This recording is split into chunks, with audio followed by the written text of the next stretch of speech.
Hello everybody, my name is Smarty, short for Smarty Reads, and welcome back. We're going to read Chapter 4. It's called Reading Time.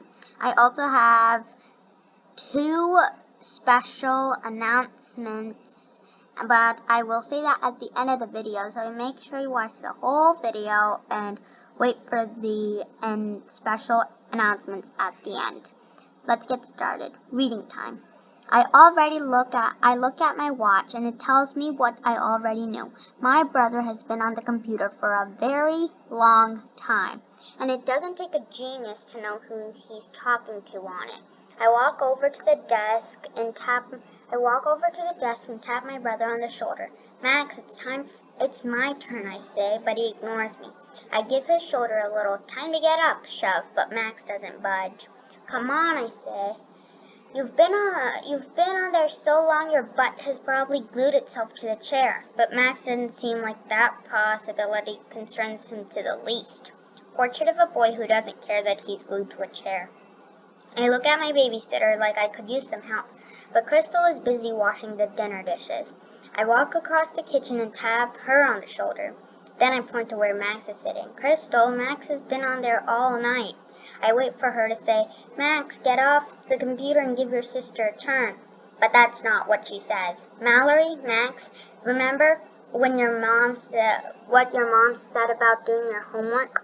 Crystal puts her dish towel down on the counter. It's Sunday night and I want you two to start the week off, right? It's reading time. Max groans like that's the last thing he wants to do on a Sunday night is read. He picks up his social studies book off the counter. I'm going to my room, he says. Crystal nods. She seems happy that Max is cooperating. Then she looks at me. I guess it's my turn to cooperate too. I nod like I plan to be cooperative, and I do plan to be cooperative, fully cooperative. Crystal's idea gives me a great idea of my own. I grab my science book and follow my brother out of the kitchen. I'm going to my room too, I say to Crystal. She looks happy to see that both McDonald children are cooperating. See you later, I say as I walk out of the kitchen. I smile as I walk to my room. Crystal said we have to read, but she didn't say what we have to read. When I get to my room, I sit down on my bed next to Cheeseburger. Good news, I tell my cat as soon as Crystal is done in the kitchen, we're going in. The Cheeseburger purrs. Then she tilts her head to the side like she wants me to explain why we're going.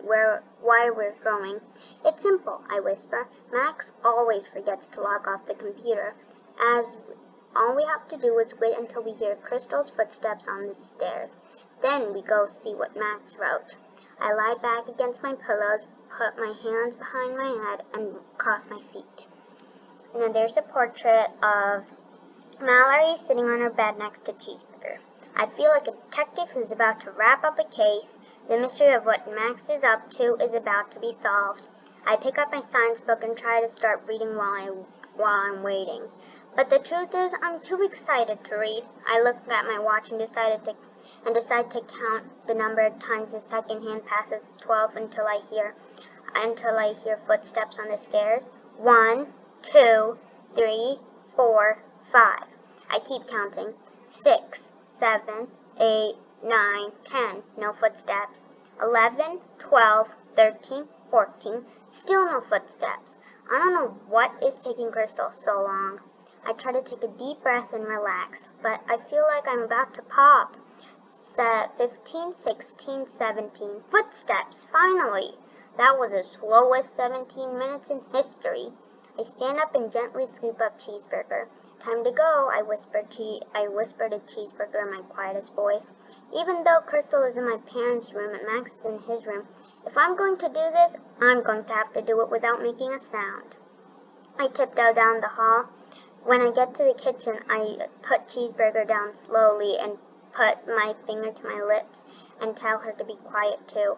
Then I sit down carefully in the chair as though I'm sitting on a chair made of eggshells, and I don't want to break it.